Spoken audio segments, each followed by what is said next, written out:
God, I haven't made a video in a long time. So, what's up, everyone? Figured I'd make a quick thing because I was doing these as a kind of like a warm-up, these little heads and sketches and whatever.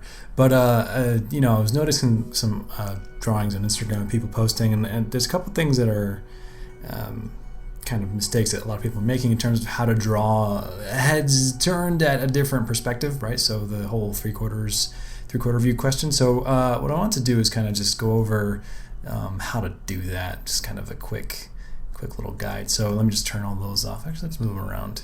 Gonna make some room over here. But yeah, so just wanted to talk about drawing the head in three-quarters, and it's a couple things that you gotta know. And let's move that all the way out there. Yeah, so you just kind of well, obviously studying from real life and reference, that's one thing, but it's like, what are you gonna look for, right? And the way I've simplified it to like my classes, both on CGMA and Brainstorm and at Art Center. I'm teaching at 3 places now. Well, actually 2 right now, but can you draw a cylinder? If so, I think you're at a good start, because if you can sort of understand how things go in perspectives. For example, if there's a cylinder here, it's 3D, and here's a center line. You can sort of imagine that if something is over here, it can kind of reflect onto this thing on the other side, and it's in perspective, and you can sort of imagine there's lines here, right? So if you can draw lines like that to sort of figure out the placement of those things, like the eyes, nose, and mouth. And I believe Cynic's made a video on this already, like where he can draw those features on a like folded piece of paper. Hold on, I got a text here. I will answer that in a moment. So definitely check out Cynic's video.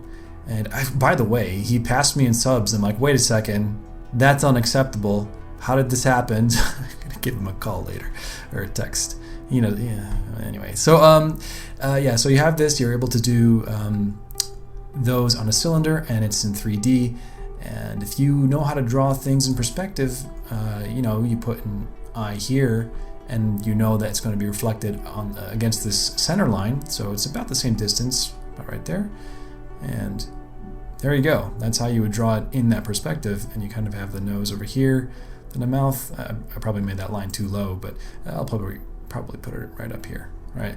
And of course it depends on the style that you're going for, but this is the general understanding. It's got to go into perspective, and also following the idea and rules of symmetry. So I'll talk about symmetry in a moment, but that's kind of the basics of it, right? I'll do some more examples in a moment, but let's see, let's kind of just finish that up real quick. But yeah, it's kind of like turned slightly. It's not a perfect drawing, it's just an example.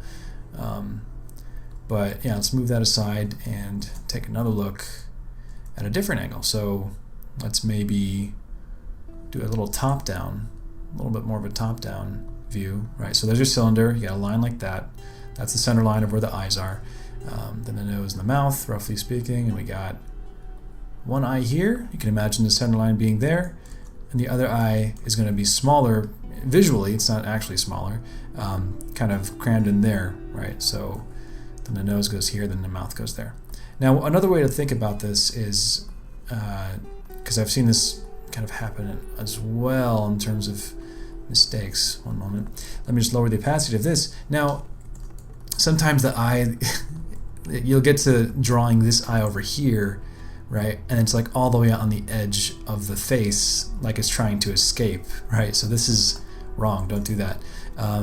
And then this eye is way over here, and it just doesn't look right? So here's what you do. You sort of imagine the skull underneath, right? So there's going to be the orbital, which is, the eye socket, then where the nose is, then you have the maxilla, then the mandible down here.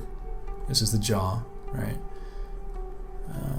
Something like that. Then you have the cranium and skull and whatever.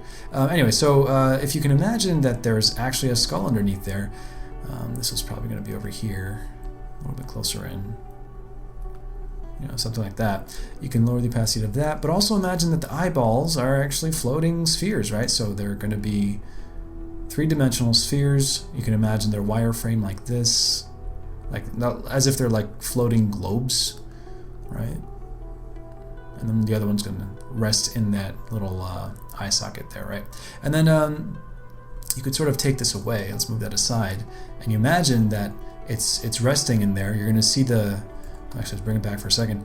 You'll notice that the brow ridge, or the bone for where the eyebrow is, well, the frontalis of the skull there, is going to protrude out like this, right? And then it comes back this way, and then there's the cheekbone, right?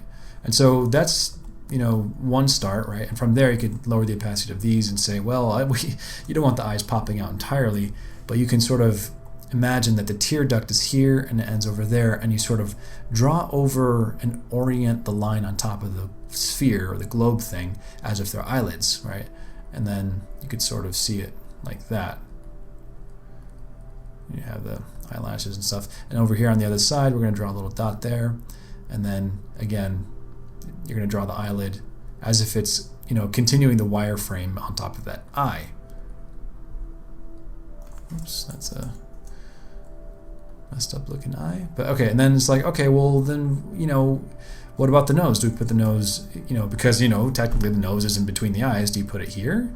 Well, no. You know, it actually, if here's the center line in perspective, the nose, if here's where the kind of skull or the cavity of the nose is regarding the bone structure, but the nose is three-dimensional. So if you imagine like a cheese wedge kind of sitting there like that, it'll stick out and actually cover this eye. Most people don't want to do that. They're like, well, we want to show the whole eye, but in reality, when somebody's turning, it's going to cover that eye up a little bit, and you won't even see the tear duct. And of course, there's different sizes of noses and stuff, so that can certainly vary, but I'm just kind of self-correcting these things here. But then you have sort of a situation like that, and you know, the mouth kind of lines up with this tear duct, and on the other side it's going to line up right there, and then you know, but yeah, it's not necessarily a perfect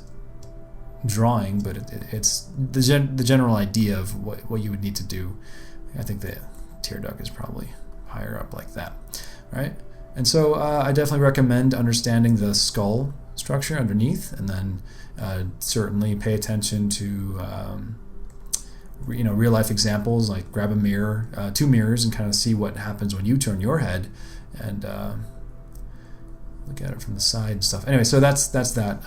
Not necessarily the most flattering face, but that's the idea, right? And so that's kind of the structure of what I'm thinking about when I'm actually drawing this. Actually, this eye is way too low. It should be probably a little bit higher. Man, I haven't made a video in a while, so it's like I'm drawing and explaining something at the same time. Although I've been, when I'm doing my CGMA critiques, I have to record about 20 videos a week, so I guess I do have some mileage with that, but what am I talking about? Anyway, it looks like it's cross-eyed. Yeah, anyway, so that's kind of like the start, and the main things is symmetry. So how do you practice symmetry? So real quick, you could just have any given rectangle or box with a center line in the middle. Go ahead and make a random shape, like whatever, like a squiggle, and try to reflect it onto the other side. So, you know, I wouldn't just go here like that, right? I would actually set up some lines and figure out exactly where these like main apex points are, and try to match them onto the other side in terms of the width. So let's lower the opacity on those lines, and the distance between this and that is about probably right here. You could sort of eyeball it.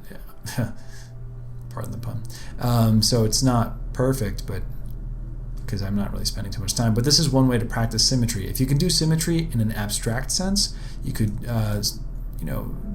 start to tell what is wrong when you do things that are supposed to be symmetrical.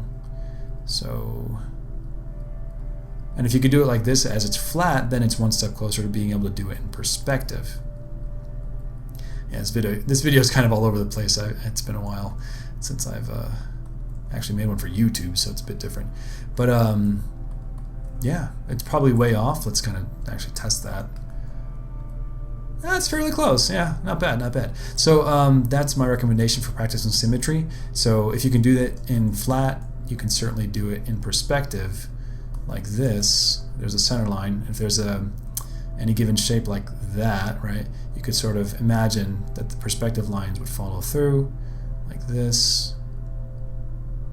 Roughly speaking, it's not going to be perfect, but right. And so the same thing with the eyes, except the eyes are going to be following a curved surface like this, and then there's a center line, one here, one there, but it's reflecting each other. So anyway, so I hope that helped. I'll probably do a couple more of these sketches, and yeah, definitely stick around. I do plan on posting more because it's I finally have more free time to do so, and let me know if that made sense. I could clarify more later on, but yeah.